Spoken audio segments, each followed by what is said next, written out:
नमस्कार, सगरमाथा टेलिभिजनको प्रस्तुति एसटिभी च्याटमा यहाँलाई स्वागत छ। म सुनिल दाहाल। यतिखेर हामी मौन अवधिमा छौँ।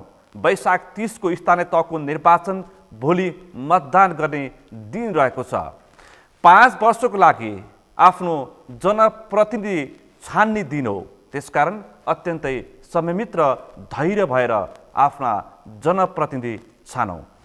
आज हामी विशेष गरी वैशाख 30 को स्थानीय तहको निर्वाचन, मुलुकको मूल राजनीति र अबको मुलुकको राजनीति कतातर्फ उन्मुख हुनुपर्छ र सञ्चार माध्यमको भूमिका कस्तो हुनुपर्छ, एउटा स्टुडियोबाट हेरेको दृष्टिकोण अहिले कति सान्दर्भिक छ, विशेष गरी सञ्चार माध्यमको दृष्टिकोण। आज हामी यिनै विषयवस्तुमा बढी केन्द्रित रहेर छलफल गर्दैछौँ। आजको यो छलफलमा मसँग सहभागी हुनुहुन्छ सञ्चारकर्मी रमा सिंह।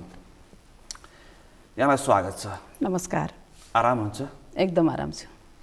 हामी यतिखेर मौन अवधिमा छौँ, तर मलाई बोल्न बोलाउनु भयो। यसमा हामीले यो जुन आचार संहितालाई आत्मसात गरेर छलफल गर्नेछौँ र समग्र नेपालको चाहिँ निर्वाचनको प्रक्रिया, नेपालको राजनीतिक दलको अवस्था र सञ्चार माध्यमसँग बढी केन्द्रित रहेर हामी छलफल गर्नेछौँ। एउटा चर्चित सञ्चारकर्मी 2041 को हाराहारीबाट हामीले तपाईँलाई पर्दामा देखेको, आज केही समय तपाईँ अलि निष्क्रिय जस्तो हुनुहुन्छ। एउटा स्टुडियोबाट तपाईँ धेरै निर्वाचनलाई बेहोर्नु भएको छ। आज यो वैशाख 30 को स्थानीय तहको निर्वाचनलाई चाहिँ तपाईँ कसरी सम्झिनुहुन्छ, कसरी तपाईँ आफ्नो अनुभव सेयर गर्नुहुन्छ? छलफलबाट सुरु गरौँ। हजुर, हस्। अब निर्वाचनका प्रक्रियाहरू त उस्तै हुन् हैन। मैले त पञ्चायत कालको निर्वाचनको पनि अनुभव गरेकी छु। त्यो बेलाको निर्वाचन र अहिले गर्ने निर्वाचन आयोगले गर्ने भूमिका त उस्तै हो, केही फरक पर्दैन। पार्टी धेरै थिए होलान् अहिले। त्यो बेलामा स्वतन्त्र पञ्चायत कालमा स्वतन्त्र मान्छेहरू उठ्थे, स्वतन्त्र धेरै मान्छेहरू हुन्थ्यो होला। त्यो एउटा पाटो भयो। अब टेलिभिजन मिडियाको कुरा गर्नुहुन्छ भने त्यो बेलामा हामीलाई निर्वाचनका कार्यक्रमहरू, सबै देशभरिका निर्वाचनका कार्यक्रमहरू कभर गर्नलाई हम्मे पर्थ्यो। हामी भर्खर यो टेक्नोलोजीमा प्रवेश गरेका थियौँ र त्यो बेलामा अहिलेको जस्तो यो टेक्नोलोजी त्यति सरल र सुपथ थिएन। एउटा क्यामेरा किन्न पर्यो भने 25 लाख 30 लाख पर्थ्यो। क्यामेरा सँगसँगै डेक पनि जोडिनु पर्थ्यो, लगन गाँठो बाँधेको जस्तो गरेर। डेक नभइकन क्यामेरा चल्दैन थियो। अहिले जस्तो चिप्सको दुनियाँ छैन। अहिले त फोनबाटै पनि ट्रान्समिट हुन्छ। यी सबै कुराहरूलाई प्रविधिको हिसाबले हेर्नु भने हामी एकदमै कठिन मोडमा थियौँ त्यो बेलामा र कठिन परिस्थितिमा हामीले काम गरेका हौँ है। हामीसँग जिल्लाबाट कुनै दृश्य पठाउनु पर्यो भने हामीले एरोप्लेन मार्फत पठाउनु पर्थ्यो, क्यासेट पठाउनु पर्थ्यो। हामीले तुरुन्तै यो फोनबाट अहिले जसरी पठाउन सक्छौँ त्यसरी पठाउनु पनि सक्दैनथ्यौँ। इभन हामी सेटेलाइटबाट पनि पठाउन सक्दैनथ्यौँ, किनभने हामी कहाँ एक मात्र सेटेलाइट स्टेसन थियो, सगरमाथा सेटेलाइट स्टेसन बलम्बुमा। यी यावत कुराहरू हेर्दाखेरि अहिले कति सजिलो छ हेर्नुहोस् त। अहिले तपाईँलाई तपाईँको जिल्लामा रिपोर्टर पनि नचाहिने अवस्था हुन्छ। अहिले त जुम्लाबाट एकचोटि थिच्दाखेरि काठमाडौँमा भिजुअल आइपुग्छ। संसारभरि एक सेकेन्डभित्र तपाईँले यहाँ देखाउनु भएको भिजुअल संसारभरि देखिन सक्छ। प्रविधिको हिसाबले हेर्ने हो भने त्यो प्रकारको अप्ठ्यारा परिस्थितिहरू झेलेर हामीले त्यो समय पार गर्यौँ। एउटा प्रविधिको विषय भयो, अर्को कुशल सञ्चारकर्मीको दक्षताको हिसाबले चाहिँ तपाईँले कस्तो देखिरहनु भएको छ? अहिले यति धेरै सञ्चार माध्यमहरू खुलेका छन्, दक्षताको हिसाबले पनि यति धेरै, अझ भन्नुपर्दा सोसल मिडियाले गर्दाखेरि सञ्चार माध्यमको दायरा यति फराकिलो बनाइदिएको छ कि हात-हातमा सञ्चार माध्यम बनेको छ। हो, हात-हातमा सञ्चार माध्यम बनेको छ। इभन सञ्चार माध्यममा काम गर्ने तपाईँहरू जस्तो नयाँ युवा पुस्तालाई एक आपसमा प्रतिस्पर्धा गरेर खारिने अवसर पनि दिएको छ। हाम्रो पालामा मैले मास कम्युनिकेसन पढेर म पत्रकारिता गरेको होइन। त्यो बेलामा आरआर कलेजमा मास कम्युनिकेसन पढाइ हुँदैन थियो पनि, भन्नुहोस् न। मास कम्युनिकेसन पढेर पत्रकारिता नगरेको भएर मैले चाहिँ कसरी सिक्ने भन्ने एउटा पाटो त्यहाँ रहन्थ्यो हाम्रो लागि, हाम्रो पुस्ताको लागि। तर तपाईँहरूको लागि अहिले हेर्नुहोस्, तपाईँले संसारका सयौँ हजारौँ च्यानल हेर्न सक्नुहुन्छ। कुन च्यानलले कसरी प्रस्तुति गरेको छ भनेर त्यो बुझ्न सक्नुहुन्छ, त्यसलाई कपी गर्न सक्नुहुन्छ राम्रा कुराहरूलाई। हाम्रो पालामा त त्यो थिएन नि। हाम्रो पालामा त मैले भने नि निर्वाचन कभर गर्न पनि रिपोर्टर खट्यो भने ऊ दौडेर हिँडेको गर्नु पर्थ्यो। कम्युनिकेसनको साधन थिएन, मोबाइल फोन थिएन, क्यासेट पठाउनु पर्थ्यो, यत्रो बडेमाको क्यासेट हुन्थ्यो। त्यो क्यासेट चाहिँ प्लेन छुट्ला भने अर्को टन्टा हुन्थ्यो, किनभने राति प्लेनहरू पनि उड्दैन थिए, डोमेस्टिक फ्लाइटहरू। अनि त्यो प्लेन चल्ने अवधिभित्रमा हामी एयरपोर्ट पुगेर त्यो क्यासेट चाहिँ हामीले ह्यान्डओभर गर्नु पर्थ्यो। त्यो समय र अहिले हेर्दा चाहिँ तपाईँ आफूलाई चाहिँ कस्तो लाग्छ त्यो समयको? त्यो समय र अहिले हेर्दाखेरि चाहिँ मलाई चाहिँ अहिले तपाईँहरू जस्तो उमेरको हुनु पाएदेखि मैले कति मेहनत गरेर कस्तो राम्रोसँग काम गर्न सक्थेँ कि अझै भने जस्तो लाग्छ। मलाई आफ्नो उमेर घटाउन मन लाग्छ। तपाईँ बिचमा चाहिँ यो सञ्चार माध्यमबाट टाढिएर अमेरिका बस्नुभयो, लगभग 11-12 वर्ष अमेरिका बस्नुभयो। फेरि पनि तपाईँ सञ्चार माध्यममा फर्किने कि राजनीतिमा फर्किने भन्ने चर्चा पनि सुनिएको छ। अब चाहिँ तपाईँको अमेरिका बसाइ टुङ्ग्याएर स्वदेश फर्किनुको कारण कतै फेरि सञ्चार माध्यममा आउने त होइन?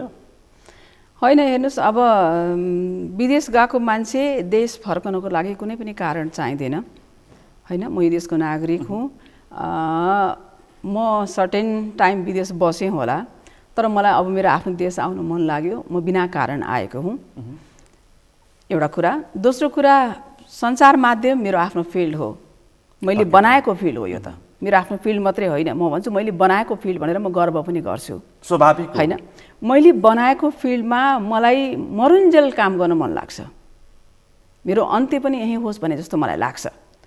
त्यो हिसाबले म यो फिल्डमै काम गर्न सक्छु कि भन्ने सोचाइ मैले अहिलेसम्म राखेको छु।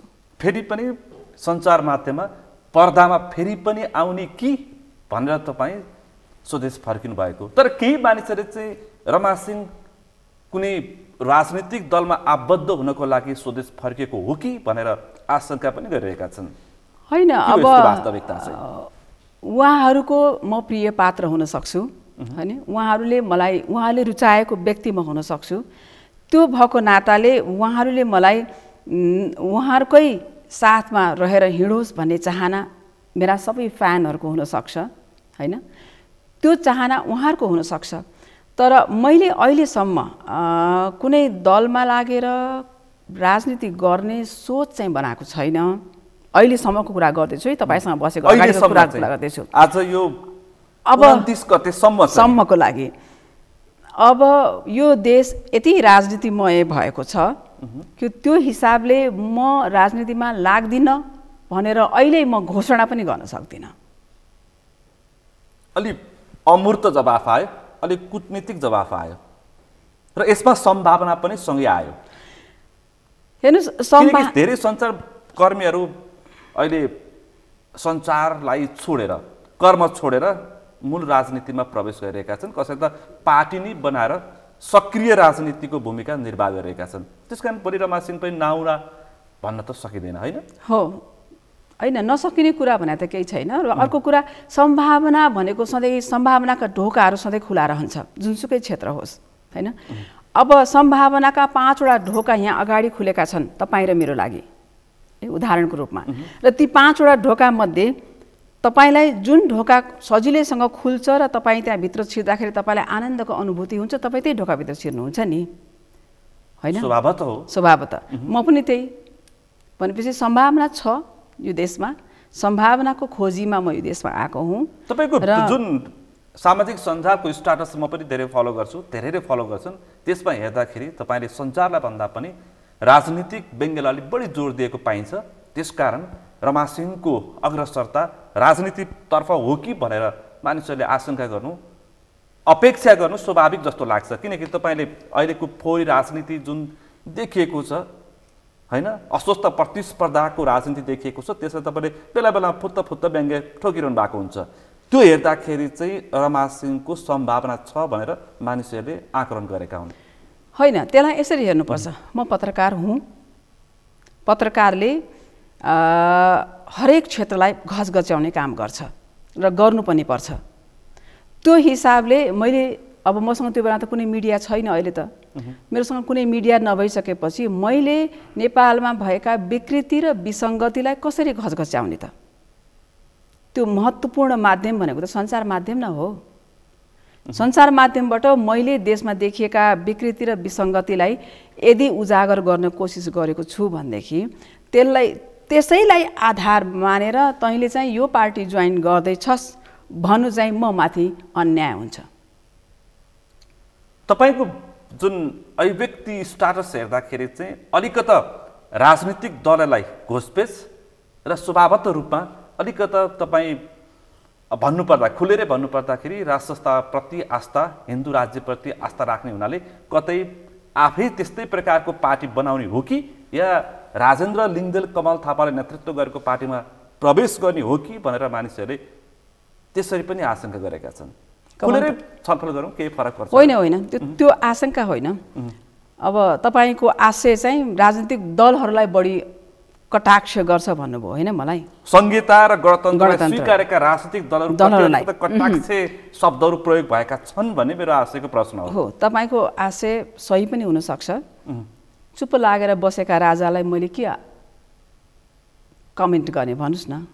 राजा त चुप लागेर बसेका छन् नि त, मैले त केही कमेन्ट गर्नु मिल्दैन उहाँलाई। उहाँले गल्ती काम गर्नु हो भने म त्यो पनि कमेन्ट गरौँला। कुनै बेला तपाईँले त्यो पनि देख्नु होला मेरो स्ट्याटस। यदि उहाँले देशको लागि गलत गर्नुभएको थियो र छ भने म पनि थिएन त्यो त सबै सर्वसाधारणले देखेको कुरा हो नि, होइन र? थियो भन्नेलाई के जवाफ दिनुहुन्छ? थियो भन्नेलाई उहाँले सप्रमाण ल्याउनु पर्यो अगाडि। उहाँहरूसँग यसै गरी टेबलमा बसेर म डिबेट गर्न तयार छु। थियो भन्दाखेरि त कुनै इस्युजमा परिवर्तन भयो त? होइन, व्यवस्था परिवर्तनको कुरालाई यति यो थियो र थिएनसँग नजोडौँ। व्यवस्था परिवर्तनका पछाडि थुप्रै चाहिँ प्रसङ्गहरू छन्, थुप्रै कुराहरू छन् र थुप्रै इस्युजहरू छन्। त्यसलाई हामीले यहाँ छलफल गर्न थाल्यौँ भने त्यो छुट्टै एउटा टपिक हुनसक्छ, त्यसलाई नगरौँ। अब अहिलेको प्रसङ्गमा कुरा गरौँ। मौन बसेका राजालाई मैले के कमेन्ट गर्नुपर्छ र गर्नु पर्दैन नि। अब अहिले सत्ता सम्हालेको को छ भन्दाखेरि त राजनीतिक दलहरू हुन्।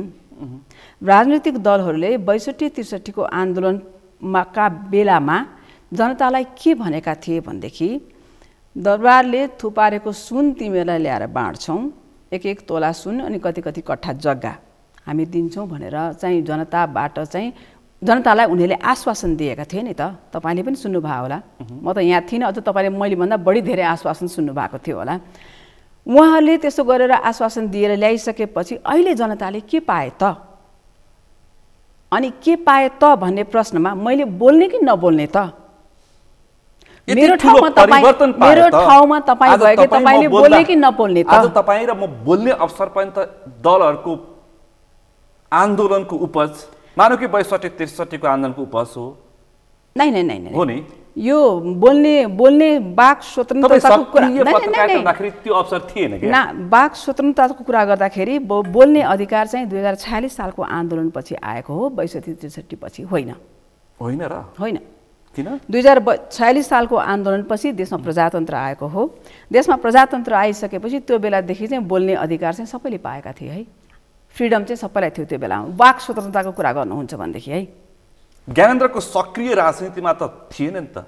यी सञ्चार माध्यममा सुरक्षा कर्मी हतियारसहित उपस्थिति भएको त तपाईँ हामी सबैलाई थाहा छ नि त। फेरि होइन, सुनेको कुरा हो, हामी कहाँ चाहिँ थिएन। हामी सरकारी सञ्चार माध्यम है, हामी कहाँ चाहिँ कोही सुरक्षाकर्मी आएर बसेका थिएनन्। इभन हामी त सिंहदरबारभित्रै भएर नआएको पनि हुनसक्छ है, सेन्सर बिना समाचार त्यो बेला। तर सेन्सर चाहिँ नगएको अवस्था पनि हो। नै नेपाल टेलिभिजनको त्यो अवधिमा म नै समाचार शाखाको प्रमुख थिएँ। त्यो बेलामा मलाई कसैले यो सेन्सर गर भनेर हात चाहिँ समातेको छैन है।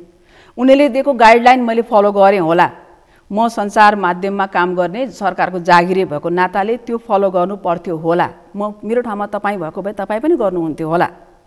यो कुरा एकातिर छ होइन। तर अब प्राइभेट सञ्चार माध्यममा कहाँ के भयो भनेको कुरा चाहिँ मैले पनि देखेको होइन, मैले पनि सुनेको हो, पढेको हो। तपाईँले पनि देखेको होइन, तपाईँले पनि सुनेको पढेको हो होइन। देखिएको सञ्चार माध्यमहरूमा त्यसबेला पूर्व राजा ज्ञानेन्द्र शाहको सक्रिय राजनीतिको समयमा समाचारमाथि सेन्सर प्रतिबन्ध गरेको तपाईँ हामीलाई सबैलाई थाहा छ। खै तपाईँ अलिक बढी त्यसप्रति आस्था राख्ने भएर हुनाले होइन मैले नरम र कडाको कुरा होइन, नरम र कडाको कुरा होइन। जुन कुरा मैले आफ्नै आँखाले देखिनँ त्यसमा मैले धेरै लामो समयसम्म बोल्दाखेरि म गलत पनि हुन सक्छु कि कतै गएर होइन। जुन कुरा मैले देखिनँ, मैले पढेको र सुनेको त मैले तपाईँलाई भनिसकेँ।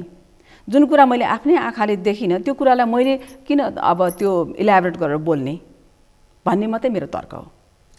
तपाईँले धेरै राजनीतिक घटनाक्रमलाई अत्यन्तै नजिकबाट निहाल्ने प्रयास गर्नुभएको छ, निहाल्दै पनि आउनु भएको छ। धेरै घटनाक्रममा तपाईँले अनुभव पनि प्राप्त गर्नुभएको छ, त्यसकारण तपाईँसँग थोर बहुत राजनीतिक कुरा गरेन भने आजको यो छलफलको मजा पनि आउँदैन। धेरै नै गर्न तयार छु म त। त्यसकारण मेरो आशंका छ तपाईँ सक्रिय राजनीतिमा आउँदै हुनुहुन्छ भन्ने मेरो प्रश्न अलिक जोड बढ त्यसकारण पनि छ। अब कसरी होइन आउँदै हुनुहुन्छ? अब मैले भने नेपाल नै राजनीतिमय भएको छ होइन। अब नेपाल एउटा सेटिङमा छिरेको छ, राजनीतिक सेटिङभित्र छिरेको छ। नेपालमा राजनीतिक सेटिङमा नेपाल छिरेको छ, राजनीति छिरेको छ। अब यो देश नै सेटिङबाट चलेको जस्तो लाग्यो मलाई अहिले 11 वर्षपछि म यहाँ आउँदाखेरि। हरेक क्षेत्रमा एउटा सेटिङ हुन्छ, त्यो सेटिङभित्र कोही छिर्न सकेन भने, त्यो सिस्टमभित्र कोही छिर्न सकेन भने मान्छेलाई बाँच्न गाह्रो हुन्छ कि भन्ने चाहिँ अवस्था मैले देखेको छु। म गलत पनि हुन सक्छु है, मैले देखेको अवस्थाको कुरा यसपछि तपाईँ त्यति गलत हुनुहुन्न। धन्यवाद त्यसको लागि है। अब राजनीति नै प्रवेश गर्छौ कि भनेर तपाईँले बारम्बार सोच्दाखेरि चाहिँ अब मैले जीवनका 25 वर्षभन्दा बढी यो समाज सञ्चार क्षेत्रमा बिताएको छु है।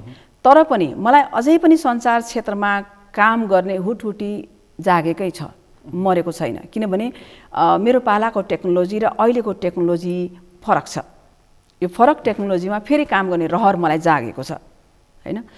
तर सञ्चार माध्यममा काम गर्दा गर्दै राजनीतिमा प्रवेश गर्दिन भनेर चाहिँ म त्यो पनि भन्न सक्दिनँ।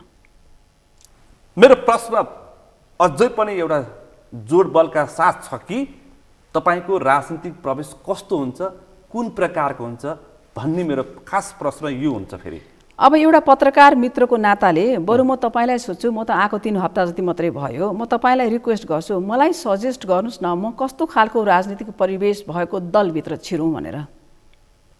दलमा छिर्ने कि आफै दल बनाउने? अब दल बनाउन पनि सक्छु हैन, दल बनाउन पनि सक्छु, नसक्ने होइन। तर अहिले दल बनाएर मेरो दलले राजनीतिको उच्च तहमा पुग्नको लागि धन्य 15-20 वर्ष चाहिँ फेरि हामीले मेहनत गर्नुपर्छ। एउटा नयाँ दल आइसकेपछि त्यसले चाहिँ मैले देखेको 15-20 वर्ष चाहिँ उसले कुनै पनि पद खोज्नु हुँदैन। उसले चाहिँ आफ्नो राजनीतिक स्ट्याबिलिटीको लागि चाहिँ आफ्नो दललाई इस्टाब्लिस गर्नलाई 15-20 वर्ष चाहिँ खर्चिनै पर्छ। त्यसपछि मात्रै उसले राज्य सञ्चालनमा आफूलाई सहभागी गर्न सक्छ जस्तो लाग्छ। मेरो सामान्य राजनीतिक मान्यता हो यो। तर नेपालको राजनीतिक परिवेश त्यो नहुन पनि सक्छ। चारवटा सांसद लिएर मन्त्री उप प्रधानमन्त्री बन्न सक्ने देश हो यो, पक्कै पनि हैन।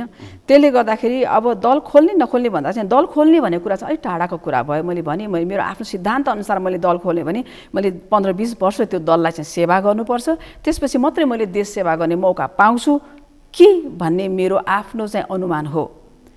त्यो हिसाबले गर्दाखेरि अब म राजनीतिक माहौलमा त प्रवेश गर्छु, तर दल नखोलिकन प्रवेश पनि गर्न सक्छु। कुनै पार्टीमा प्रवेश गरेर पनि तपाईँ सक्रिय राजनीतिमा आबद्ध हुन सक्नुहुन्छ? सक्छु कि भन्ने लागेको छ। कुनै दल खुलासा गर्न सक्नुहुन्छ? नै, मैले भने नि म अहिलेसम्म म कुनै पनि दलको सदस्य छैन है। कुनै पनि दल मात्रै होइन, मेरो विगतका 7 पुस्ताले पनि कुनै दलको सदस्यता लिएका छैनन्। संवैधानिक राजतन्त्र स्वीकार्ने दलमा आबद्ध हुनुहुन्छ कि सङ्घीय लोकतान्त्रिक गणतन्त्रलाई स्वीकार्ने दलमा आबद्ध हुनुहुन्छ? ल, मेरो प्रश्न यहाँ रह्यो। होइन, सङ्घीय लोकतान्त्रिक गणतन्त्रलाई स्वीकार्ने कि नस्वीकार्ने भन्ने प्रश्न उठाउँदाखेरि सङ्घीय लोकतान्त्रिक गणतन्त्रलाई देशले के दियो त भन्ने प्रश्न म त्यहाँ पहिला उठाउँछु।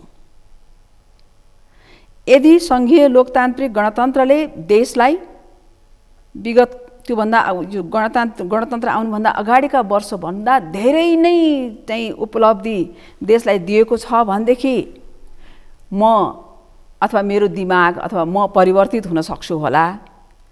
होइन, सङ्घीय लोकतान्त्रिक गणतन्त्रले जुन जनतालाई आश्वासन दिएको थियो त्यो आश्वासनलाई परिपूर्ति गर्न सक्दैन र सकेको छैन भनेर मैले चाहिँ आकलन गरेँ भने, मैले विश्लेषण गरेँ भने सायद त्यो नहुन पनि सक्छ। त्यसकारण मेरो आशंका मात्रै हो, तपाईँ संहितालाई आत्मसात गर्ने दलभन्दा बाहेकको कुनै दलमा आबद्ध हुने सम्भावना छ? हेर्नुहोस्, म त संहिताको विरोधी, म पनि क्लियर भनिदिन्छु। हो, म संहिताको विरोधी हुँ र अहिले पनि विरोध गर्छु।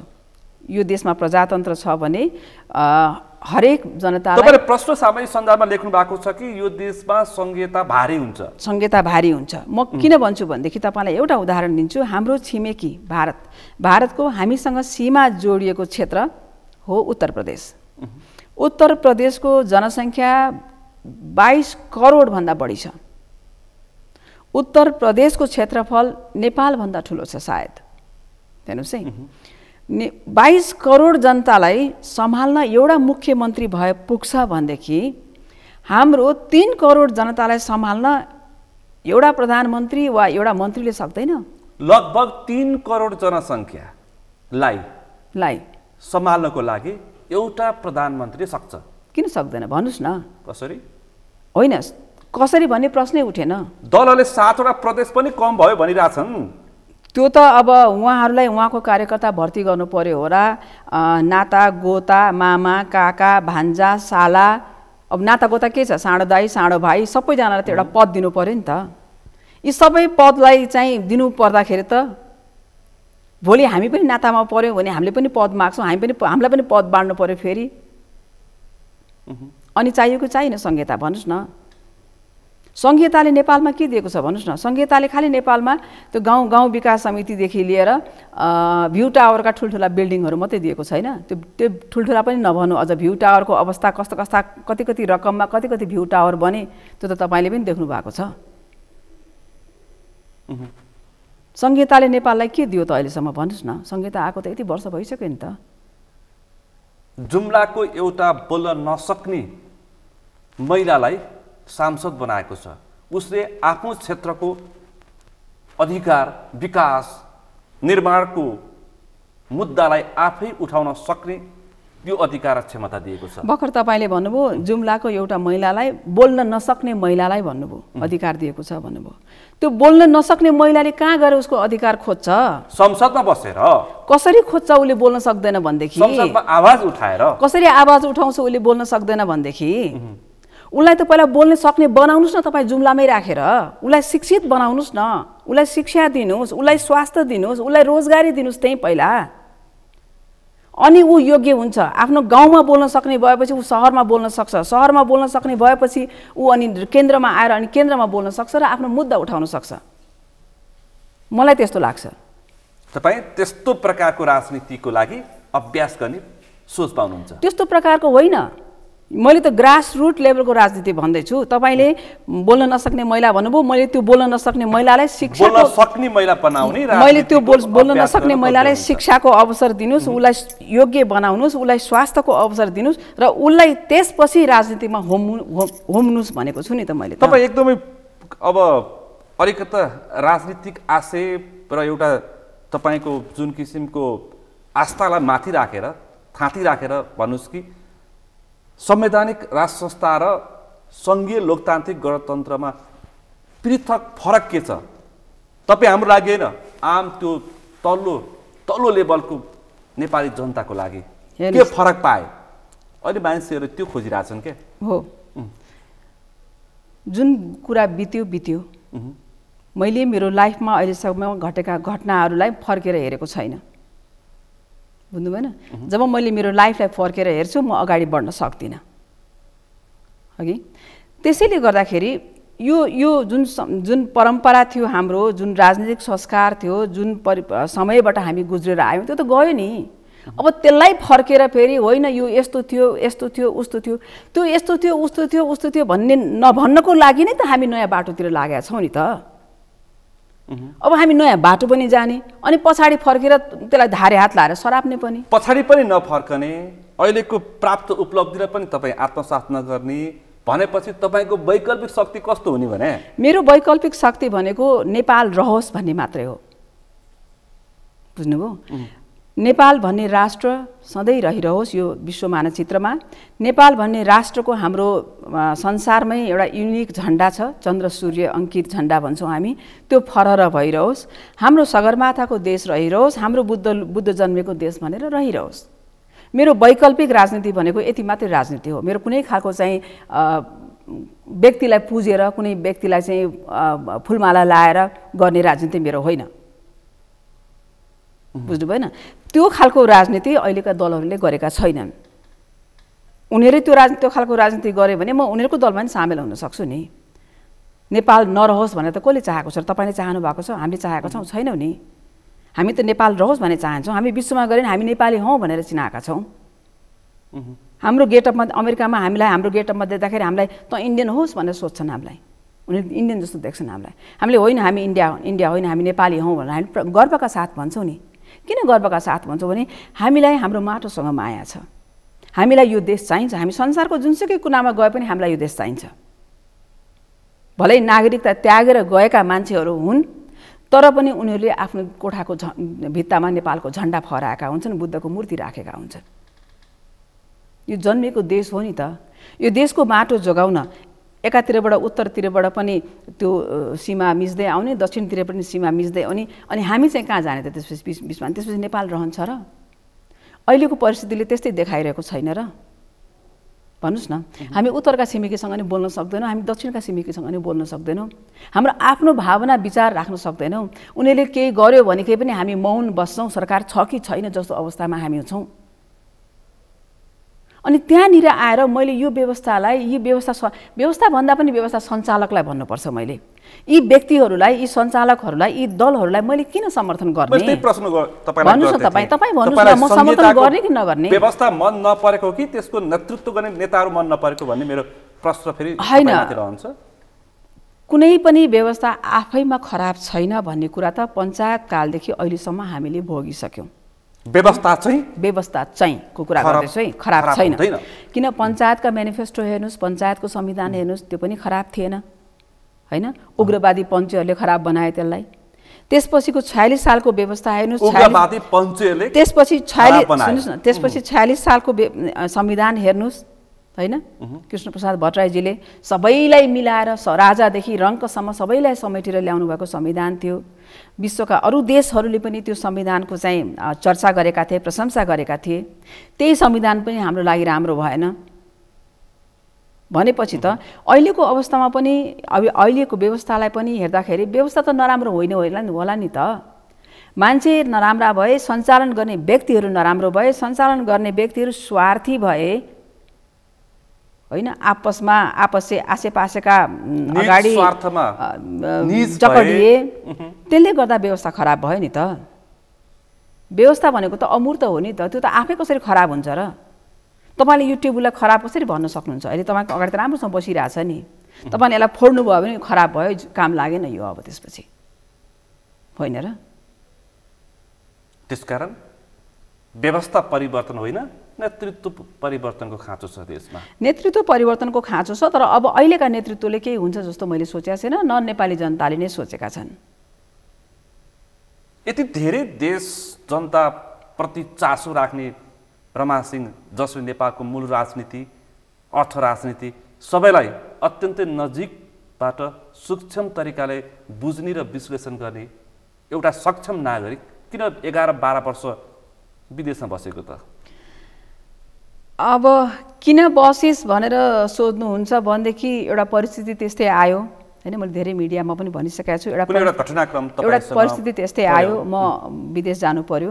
मेरो आफ्नै पारिवारिक समस्या पनि थियो होइन, एउटा कुरा। दोस्रो कुरा मैले अर्को मिडियाहरूमा पनि भनेको छु, दोस्रो कुरा त्यो बेलामा मेरो छोरीलाई 2 पल्ट किडन्याप गर्ने प्रयास भयो। ऊ युलियन्समा पढ्थे, युलियन्सको बसमा जाँदाखेरि 2 चोटि चाहिँ युलियन्सको बसबाट उसलाई चाहिँ बाहिर तान्ने प्रयास भयो।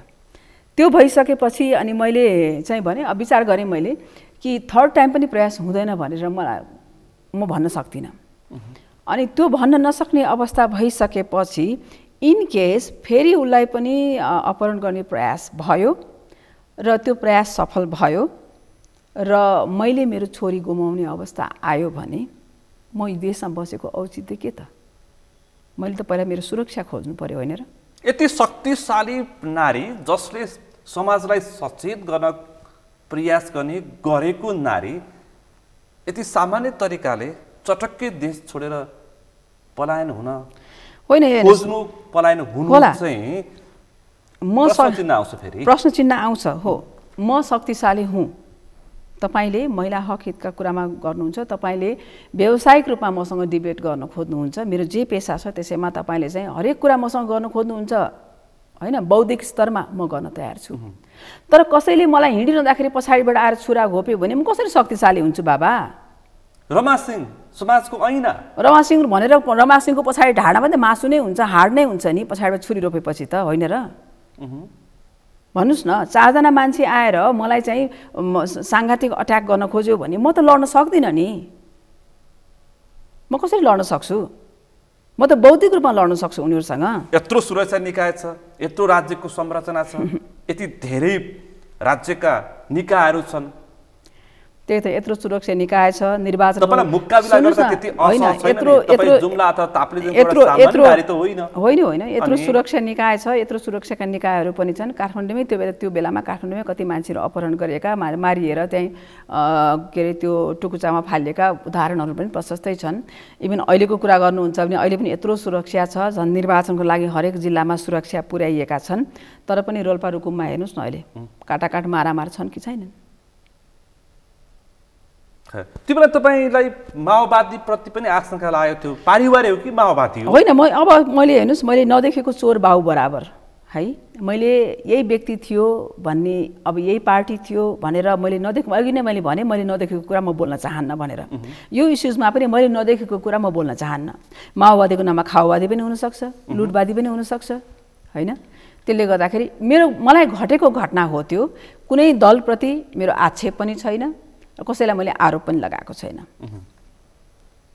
खैर यो विषयलाई थाती राखौँ तपाईँ एउटा कुशल खेलाडी पनि हो कुशल सञ्चारकर्मी पनि हो धेरै कुरामा तपाईँ धेरै विषयमा तपाईँ एकदमै सक्षम हुनुहुन्छ परिपक्व पनि हुनुहुन्छ अब स्वदेश फर्किनु भएको छ तपाईले सञ्चार माध्यममा पनि आबद्ध हुने आशय व्यक्त गर्नुभएको छ कुनै राजनीतिक दलमा पनि तपाईँ आबद्ध हुने सोचमा हुनुहुन्छ तपाईलाई अझ एउटा उटुटी छ एउटा निजी सञ्चार माध्यम खोल्ने तपाईँको इच्छा अझै पनि पुरा भएको छैन जस्तो लाग्छ मलाई मैले सुनेको विषय कुरामा चाहिँ अब यो अहिले वैशाख 30 को स्थानीय तहको निर्वाचनको हामी पूर्व सन्ध्यामा छौँ भोलि वैशाख 30 मा लगभग 753 स्थानीय सरकारहरू बन्दैछन् 35,000 जनप्रतिनिधिहरू निर्वाचित हुँदैछन् अब तपाईलाई धेरैले चिन्छन् बुझ्छन् तपाईका भनाइहरू सुन्न इच्छुक छन् कस्ता जनप्रतिनिधि आउनुपर्छ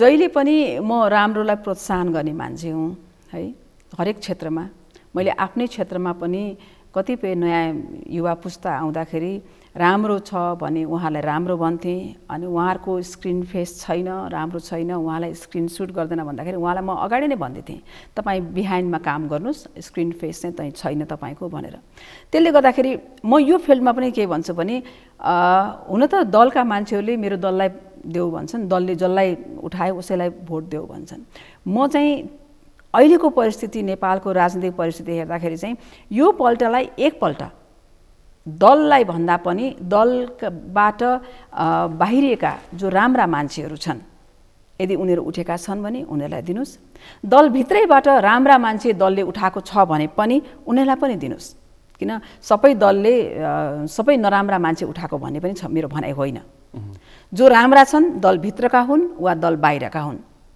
उहाँहरूलाई उहाँले एकपल्ट जिताएर एउटा अवसर दिनुभयो भने उहाँलाई पनि एउटा चुनौती हुन्छ कि राम्रो गरेर देखाउने एकचोटि उहाँले चुनौती पाएर राम्रो गर्नुभयो भने त्यसपछिका निर्वाचनहरूमा पनि यो एउटा चाहिँ भनौँ न यो एउटा चाहिँ बस्छ पद्धति नै बस्छ कि राम्रो मान्छे चुन्नुपर्ने रहेछ भनेर पछिसम्मको निर्वाचनलाई चाहिँ यसले मार्गदर्शन गर्छ कि भन्ने मैले सोचेको छु राम्रो मान्छेलाई जिताउनु दलभन्दा माथि व्यक्तिलाई हेरेर सक्षम दलभित्र दल बाहिर जोसुकै होस् सक्षमलाई दिनुस् सक्षमलाई जिताउनुस् तपाईको गाउँ बनाउनेलाई जिताउनुस् तपाईको सहर बनाउनेलाई जिताउनुस् खाली चौतारामा बसेर चिया गफ गर्नेलाई जिताउँदाखेरि देशको गाउँको सहरको केही क्षेत्रको नै विकास हुन गाह्रो छ भोलि वैशाख 30 गते एउटा तपाईको मतले 5 वर्ष पछुत्याउने काम चाहिँ तपाईँ नगर्नुस् अहिले घर घरमा आएको मान्छेहरूलाई भोलि पनि घर घरमा आउने मान्छेहरूलाई मात्रै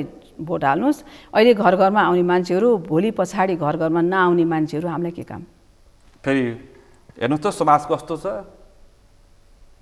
कस्ता व्यक्तिहरू उम्मेदवार भएका छन्, कसरी पछि लागेका छन्, कस्ता मानिसहरूको चाहिँ आश्रय छ राजनीतिमा, कस्ता उम्मेदवार तपाईँले देखिरहनु भएको छ। गाली गलौज आफन्त वरिपरिका राजनीति गाली गलौज टिकट आफन्तलाई, पैसा बिना राजनीति गर्न नसक्ने अवस्थामा मुलुक पुगेको छ। हो, त्यो सबभन्दा गलत पार्टै त्यही हो। राजनीतिमा नैतिकता भएन कि। एकपल्ट राजनीति गरेर दलको उच्च तहमा र देशको उच्च तहमा पुगिसकेपछि ती व्यक्तित्वहरूले आफूलाई एउटा नैतिक धरातलभित्र राख्नु पर्थ्यो। उहाँहरूले आफूलाई आफ्नो एउटा नैतिक धरातलभित्र राख्न नसक्दाको परिणति हो यो। एउटाले अर्कोलाई गाली गर्ने, अर्कोलाई गाली गर्ने। गाली पनि यहाँसम्म कि हामीले चाहिँ त्यो के अरे गाउँघरमा एउटा डाँडाबाट अर्को डाँडाको मान्छेलाई गाली गराएछ सत्तो सराप गर्छौँ। उहाँको नेतृत्व गर्ने उहाँहरूको हैसियत त्यति मात्रै हो त? उहाँहरूको हैसियत भनेको त देश बनाउने हो बाबा। उहाँहरूको हैसियत भनेको त नेपाली भएर हामी संसारमा उच्च शिर राखेर बाँच्न सक्ने अवस्था बनाउने हो नि, होइन र? हो। तर उहाँहरू किन आपसमा लडेर फुटेर जुटेर अब एउटाले अर्कोलाई सत्तो सराप गरेर बाँच्नुहुन्छ बस्नुहुन्छ? मैले चाहिँ बुझेको छैन कि त्यो चाहिँ उहाँले नगर्दाखेरि उहाँहरूको उचाइ अझै बढ्थ्यो।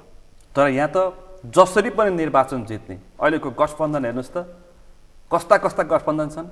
सत्ता गठबन्धन एउटा छ, प्रतिपक्षको गठबन्धन एउटा छ, न विचार मिल्छ, न सिद्धान्त मिल्छ, न कुनै झन्डा मिल्छ, न कुनै चिन्ह मिल्छ। चुनाव प्रतिस्पर्धामा जाने, आफ्नो दल जित्ने, आफन्त उम्मेदवार जित्ने, यस्तो छ हेर्नुहोस् त संस्कार। तपाईँले अघि भन्नुभयो कि गैर दलीय र दलीय सिस्टमको कुरा गर्नुभएको थियो। अब अहिले आएर देश त्यही मोडमा पुगेन त? अहिलेको चुनावको पद्धति र पञ्चायतको चुनावको पद्धतिमा के फरक पाउनुभयो त तपाईँले? त्यसो भएदेखि यदि काङ्ग्रेसले काङ्ग्रेसमा रुखमा भोट हाल्न नपाउने भएदेखि, यदि नेकपा माओवादीले हँसिया हथौडामा भोट हाल्न नपाउने भएदेखि, यदि एमाले सूर्यमा भोट हाल्न नपाउने भएदेखि, भागवण्डमा दिएर तिमी यो लियो तिमी यो लियो तिमी यो लियो तिमीले ल हामीले चाहिँ के भन्छ जित्यौँ, सबैले जित्यौँ भनेर, निर्विकल्प हामीले सबै जित्यौँ भनेर चाहिँ भागवण्डामा बाँडे भइहाल्यो नि। अहिलेको जस्तो चुनाव पद्धति चाहिन्छ र चाहिँदैन नि। अहिलेको चुनाव पद्धति भनेको दलीय चुनाव पद्धति हो। दलीय चुनाव पद्धतिमा दललाई नै भोट हाल्न नपाउने व्यवस्था गरिसकेपछि त त्यसलाई हामीले दलीय चुनाव पद्धति भनेर मानिरहन्छौँ। हामी कहिलेसम्म मानिरहन्छौँ? कहिलेसम्म जनताले मान्छ? पञ्चायत र गणतन्त्रको चुनावमा के फरक पर्यो? एउटा कुरा, यदि यसै गरेर हामीले सधैँ लादिरह्यौँ यो व्यवस्था, यो सिस्टम, यो पद्धति, यो कार्यशैली यो देशलाई लादिरह्यौँ भने हामी श्रीलङ्का हुनुबाट धेरै टाढा जानु पर्दैन। एउटा आक्रोश चरम सीमामा पुगेपछि त्यो आक्रोशले संसारमा जे पनि गर्न सक्छ भन्ने उदाहरण हामीले धेरै देशहरूमा देखेका छौँ। धेरै पर जानु पर्दैन। यी सार्क राष्ट्रको आजभोलि देखिएको दृष्टान्त श्रीलङ्का। यसमा नेता खराब हुन् कि यो नेताको पछि लाग्ने जनता खराब हुन्? यति सक्षम जनता भनिसक्यो, प्रविधियुक्त जनता, बुझेका जनता भन्छौँ, तर अन्तिममा जनता चाहिँ नेताको पछि लाग्छन्। अब हामीले समीक्षा गर्नुपर्ने बेला के पनि आएको छ भने जनता पनि खराब हुन् कि भन्ने प्रश्न चाहिँ गर्ने बेला आएको छ कि छैन भन्नुहोस् त? होइन, हामी पनि खराब हौँ, हामी जनता हौँ, हामी पनि खराब हौँ। हामीले सही व्यक्ति चयन गर्न सकेनौँ, हामी पनि खराब हौँ, हामी अछुतो छैनौँ। तर हामीले किन सही व्यक्ति चयन गर्न सकेनौँ त्यहाँ एउटा चाहिँ मूल्याङ्कन गर्नुपर्ने हुन्छ क्या। हामीले किन सही व्यक्ति चयन गर्न सकेनौँ? हामी कहाँ रोजगारी छैन। एउटा नेताको पछि लाग्यो भने रोजगारी हुन्छ। हाम्रा कतिपय कल कारखाना थिए, खोइ त कल कारखानाहरू। हामीले एउटा चाहिँ ठुलो चाहिँ इन्डस्ट्री खोल्न सकेका छौँ यो देशमा? हाम्रो आय आर्जनको स्रोत के हो? हामी कृषि प्रधान देश छौँ। अहिले कृषि प्रधान देशका त मलिला माटाहरूमा चाहिँ सबै घर बनेका छन्। भन्नुहोस् न, यो देशमा कृषि छैन। कृषि प्रधान देशमा हामी धान चामल निर्यात गर्थ्यौँ, अहिले आयात गर्छौँ। अनि हामी कहाँ उद्योग धन्दा छैन। अहिले हाम्रो आय स्रोत भनेको के भन्दाखेरि खाडीमा गएका कति लाख नेपालीहरू छन्, उनीहरूले खाडीको त्यो पसिना बगाएको, त्यो बालुवामा पसिना बगाएको पैसा हामीले देश चलाइरहेछौँ। एकातिर। अर्कोतिर हामीलाई यस्तो निर्वाचन गर्नु पर्यो भने अनि हामी डोनर खोज्छौँ, हामी ऋण लिन्छौँ। श्रीलङ्का डुबेको के कारणले? ऋणले डुबे होइन, उसले ऋण तिर्न सकेन, अब नयाँ थप ऋण दिएन, जनताले खान पाएनन्। खान नपाएपछि के गर्छ मान्छेले? एकले अर्कालाई चितहर्छ को पर्छ, हो कि होइन भन्नुहोस् न। हाम्रो पनि परिणति त्यही हो नि त। हामी कहाँ इन्डस्ट्री छैन, हाम्रा मान्छेहरू सबै बाहिर गएका छन्। हामीले सबै बाहिर गएका मान्छेलाई बोलाएर आऊ तिमीहरूको खेतीयोग्य जमिन छ भने हामी तिमीलाई खेती गर्नको लागि यो सुविधा दिन्छौँ, आऊ तिमीहरू त्यो गर। होइन हामीहरू कहाँ यति धेरै इन्डस्ट्री छ, आऊ यो इन्डस्ट्री गर। खै त हामी त यति अपार जलस्रोत, अपार त्यो प्राकृतिक सम्पदाको देश हौँ कि हामीले चाहिँ यहाँ जडीबुटीका फ्याक्ट्री खोल्न सक्छौँ, जडीबुटी निर्यात गर्न सक्छौँ, खाडी देशमा पानी नै निर्यात गर्न सक्छौँ। हाम्रो यस्तो राम्रो चाहिँ त्यो झरनाबाट आएका स्वच्छ पानीहरू छन्, मूलका पानीहरू छन्। भन्नुहोस् न, हामी बिजुली उत्पादन गरेर बिजुली बेच्न सक्छौँ, तर बिजुली उत्पादन गर्ने ठेक्कापट्टा सबै अरूलाई दिन्छौँ। गर्न सक्ने सम्भावना त थुप्रो छ नि त हाम्रो देशमा, तर के भने गर्ने मनसाय हुनु पर्यो।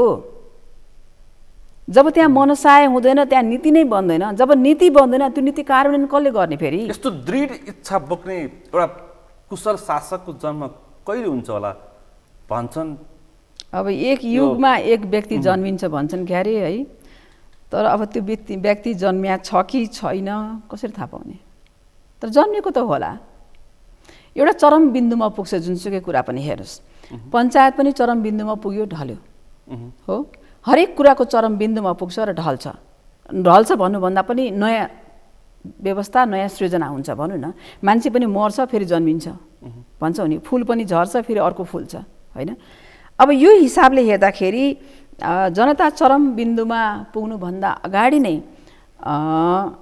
हाम्रो राजनीतिक माहौलले आफूलाई सुधारेर अगाडि बढ्न सक्यो भनेदेखि त हो, तर सुधार्न सकेन भनेदेखि चाहिँ देशको हालतले अफगानिस्तान, श्रीलङ्का या अरू कुनै देश, अहिले युक्रेन हेर्नुहोस्, युक्रेन सानो देश, युक्रेनबाट हामीले धेरै कुरा सिक्न सक्छौँ। युक्रेनमा त अझ समुद्र सीमा जोडिएको देश थियो, होइन। तैपनि हामी पर्दाखेरि कस्तो अवस्था आउँछ भनेर अभियसली श्रीलङ्का एउटा दृष्टान्त पेश गरेर हामी बसे हुन्छ। अझ श्रीलङ्का भन्दा पनि हामी त अझै त्यो चाहिँ सुरक्षाको दृष्टिकोणले अत्यन्त संवेदनशील स्थानमा छौँ भौगोलिक रूपमा हेर्ने हो भने श्रीलङ्का भन्दा। किनभने हामीतिर एकातिर चाहिँ इकोनोमिक चाहिँ आर्थिक रूपमा अति विकसित रूपमा अगाडि बढ्दै गरेको चीन छ, एकातिर इन्डिया छ। इन्डियाले पनि आफूलाई आर्थिक रूपमा सम्पन्न गर्न धेरै प्रयास गरेको छ अहिलेको अवस्थामा। दुई उदयमान शक्ति राष्ट्रहरूको बीचमा हामीसँग अमेरिका पनि छ अहिले, हामीले एमसिसी पास गरेपछि, हो। हामीसँग युरोपियन युनियन पनि छ। भन्नुहोस् न, हामीले यी सबै शक्तिलाई सन्तुलन गरेर कसरी अगाडि बढ्ने त? यदि हामीले यी सबै शक्तिलाई सन्तुलन गरेर हामी अगाडि बढ्न सकेनौँ भने भोलि हाम्रो स्थिति युक्रेनको जस्तो नहोला। म चाहिँ भन्न सक्दिनँ कि भलै अहिले तुरन्तै हाम्रो कालमा नहोला, तर 15, 20, 25, 30 वर्ष पछाडि। अहिले नै हेरौँ न, हामीसँग आर्थिक सङ्कटमा हामी फस्दैछौँ, ब्याङ्कमा पैसा छैन, लोन लिन सक्ने यतिसम्म भन्न थालियो कि 5 लाखको चेक सटै गर्न नसक्ने अवस्थामा ब्याङ्कहरू पुगिसके भनिरहेका छन्। नेतालाई मतलब छैन, आफ्नो उम्मेदवारले जित्नु पर्यो, आफ्ना आफन्तले जित्नु पर्यो, राज्यको ढुकुटी आफ्नो वरिपरि बस्नु पर्यो, यति छ। त्यही त। अब यसलाई चाहिँ जनताले अहिलेको एकदम सुवर्ण अवसर छ, गाउँ स्तरमा, जिल्ला स्तरमा, नगर स्तरमा आफ्ना मान्छे भन्दा पनि आफ्नो क्षेत्रको विकास गर्ने मान्छे, आफ्नो क्षेत्रमा औद्योगिक प्रतिष्ठानहरू खोल्ने मान्छे र आफ्नो क्षेत्रका उर्वरा भूमिलाई घर बनाउन नदिएर त्यहाँ खेतीबारी गर्ने मान्छे, यस्तो खालको नीति भएको मान्छेलाई जिताउनु पर्छ जस्तो मलाई लाग्छ। खैर, अलिकति प्रसङ्ग बदली, तपाईँ पनि त्यति सङ्कुच राख्नुहुन्न। अहिले तपाईँ चाहिँ पूर्व राजा ज्ञानेन्द्र शाहका अथवा पूर्व राज संस्थाका कुनै सदस्यसँग नजिक हुनुहुन्छ, किपिङ टचमा हुनुहुन्छ? हेर्नुहोस्, म एक नेपाली भएको नाताले म सबैसँग म सबैसँग उत्तिकै नजिक छु है। अब मैले भेट्न चाहे भने सायद ज्ञानेन्द्र राजाले पनि मलाई समय बक्सिन्छ, मलाई अरू दलका नेताहरूले पनि समय दिनुहुन्छ। ज्ञानेन्द्र राजा नै हो? होइन, राजै हो नि। राजा त राजा होइन र? ६५-६३ को आन्दोलनले फ्याल्देर संहिता ल्याएको होइन? होइन, तपाईँ हेर्नुहोस् न, भूतपूर्व राष्ट्रपति शासन प्रणाली नै भूतपूर्व भएका मन्त्रीहरूलाई हामी मन्त्रीज्यू नै भन्छौँ अहिले पनि, यहाँ पनि त्यो आशयले चाहिँ होइन हो कि होइन भन्नुहोस् न? भन्छ कि भन्दैनौँ? मन्त्रीज्यू नै भन्छौँ नि हामी बोलीचालीमा, हो कि होइन भन्नुहोस् न? तर एउटा कुरा यसरी भन्दाखेरि त पूर्व राजा पूर्व मन्त्री भन्छ। यसरी भन्दाखेरि चाहिँ पूर्व पश्चिम उत्तर दक्षिण चाहिँ म जान्दिनँ होइन। के भने भूतपूर्व भन्नु पर्यो एक्स भन्नको लागि। पूर्व भन्यो भने चाहिँ पूर्व फर्किया जस्तो हुन्छ कि पूर्व पश्चिम उत्तर दक्षिण भन्यो भने, मेरो आफ्नो भाषागत रूपमा है, मैले मान्यता लिएको भाषागत रूपमा। अब होइन भनेदेखि चाहिँ अमेरिकामा पनि भूतपूर्व राष्ट्रपतिहरूलाई पनि भूतपूर्व राष्ट्रपति भनिँदैन। President Clinton, president Bush, president Obama नै भन्छन् अहिले पनि। त्यो भनेर उनीहरू ठुलो पनि भएको छैनन्, उनीहरू साना पनि भएको छैनन्। शब्दले खासै फरक पार्दैन। शब्दले खासै फरक पार्ला त? पार्दैन नि। पार्छ पनि त? होइन, त्यो एउटा मान सम्मान हो। मैले तपाईँलाई मान सम्मान गरेर अलि राम्रो आदरणीय शब्द बोलेँ भनेदेखि त्यसलाई त्यही माथि चाहिँ प्रश्न किन उठाउने बाबा? हाम्रो धर्म संस्कृतिले चाहिँ हामीलाई चाहिँ आफूभन्दा ठुलालाई आदर गर्नुपर्ने, आफूभन्दा ठुलालाई सम्मान गर्नुपर्ने, आदरणीय शब्द प्रयोग गर्नुपर्ने, टाउको झुकाउनु पर्ने भनेर त सिकाएको छ नि त। त्यो संस्कार र संस्कृति मान्छु भन्दाखेरि पनि ओहो यो त भनेर चाहिँ प्रश्न गर्नुपर्ने ठाउँ त म कतै पनि देख्दिनँ। भन्नुहोस् त। त्यसकारण रमा सिंहको मनको कुनै कुनामा अझै पनि राष्ट्रसत्ता जीवित छ।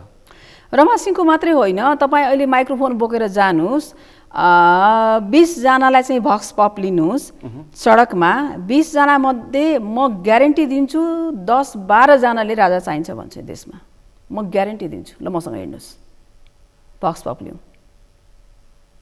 यस्तो दलीय जगजग भएको ठाउँमा अझै पनि राष्ट्रसत्ता फर्किने आशंका अपेक्षा तपाईँ मेरो आशंका र अपेक्षा होइन, मेरो आशंका र अपेक्षा होइन, देश हित केमा छ त्यो हेर्नुपर्छ हामीले।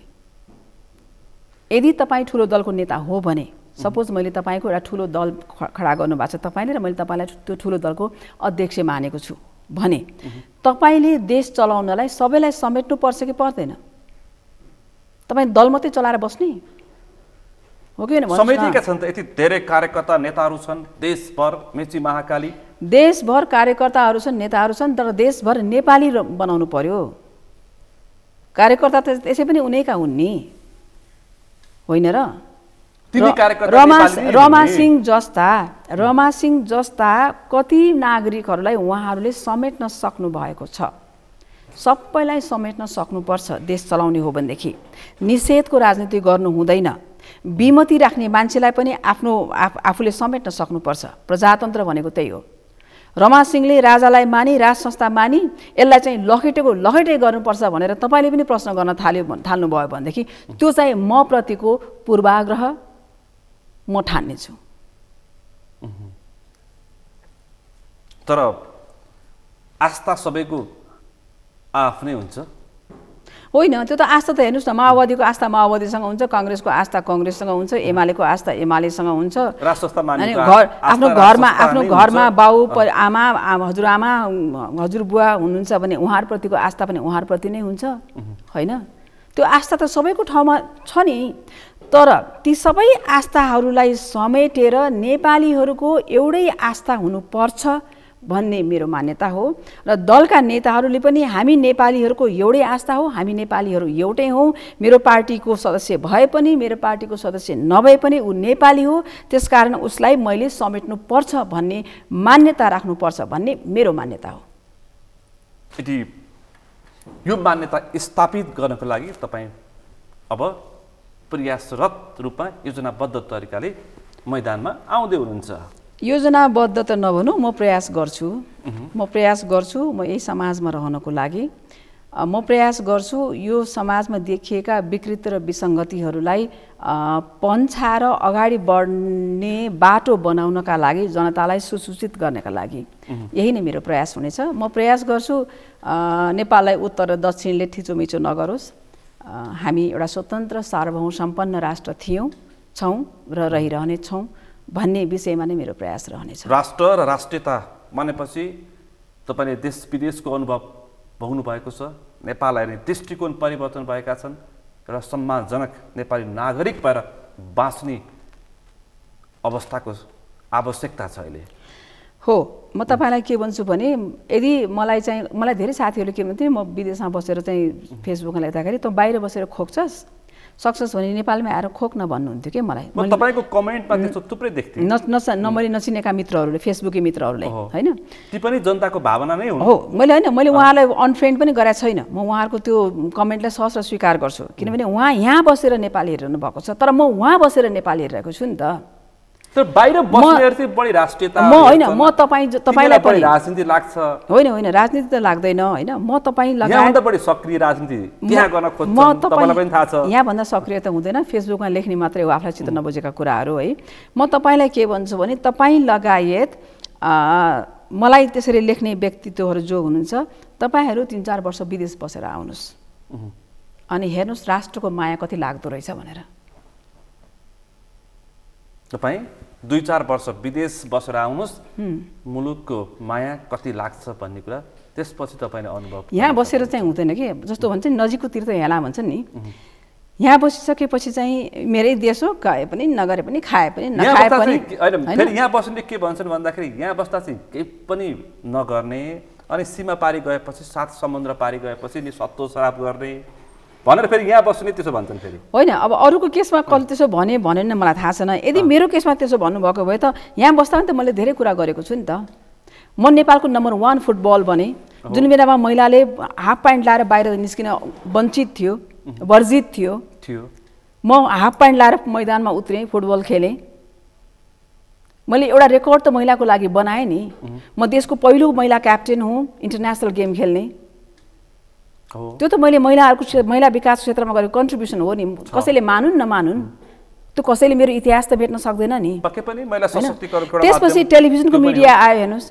टेलिभिजन मिडियामा पनि नेपालभरिका टेलिभिजनहरूमा सबभन्दा पहिलो समाचार पढ्ने व्यक्ति मै हुँ, महिला होस् या पुरुष होस्। पक्कै पनि त्यो त मैले रेकर्ड बनाएँ नि त। त्यो त मैले अहिले आएको नयाँ जेनेरेसनलाई मार्ग प्रशस्त त गरेँ नि। मैले केही गर्न सकिनँ होला, मैले मानेँ।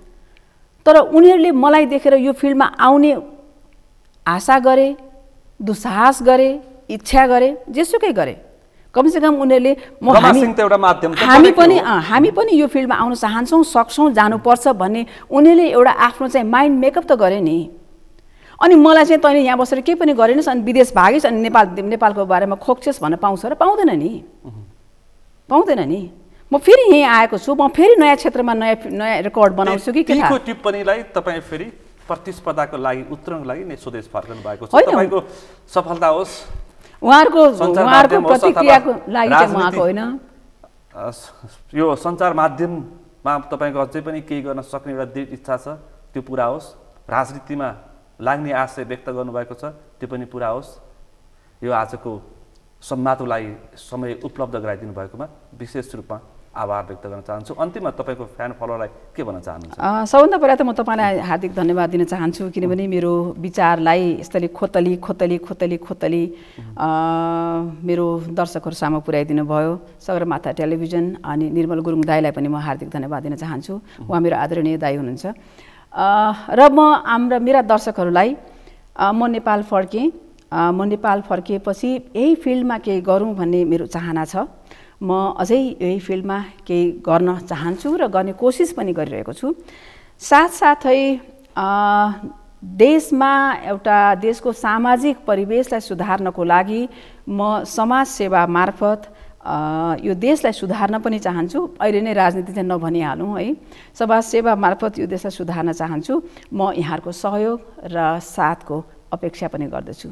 धन्यवाद। आज हामीले विशेष गरी एकजना कुशल सञ्चारकर्मीसँग उसको नजरमा नेपालको राजनीति, उसको नजरमा नेपालको समाज, नेपाली जनता, राष्ट्रियता र अबको आवश्यकता र राजनीतिक नेतृत्व कस्तो हुनुपर्छ र अहिलेको वैशाख 30 को स्थानीय तहको निर्वाचनमा पनि हामीले थोर बहुत राखेर छलफल गऱ्यौँ। आजको यो छलफलमा मसँग सहभागी हुनुहुन्थ्यो सञ्चारकर्मी रमा सिंह। आजको विषय प्रसङ्गै तिनी, भोलि अर्को विषय प्रसङ्ग साथ एसटिभी च्याटले वाचा गर्दै म सुनिल दाहाल पनि बिदा चाहन्छु।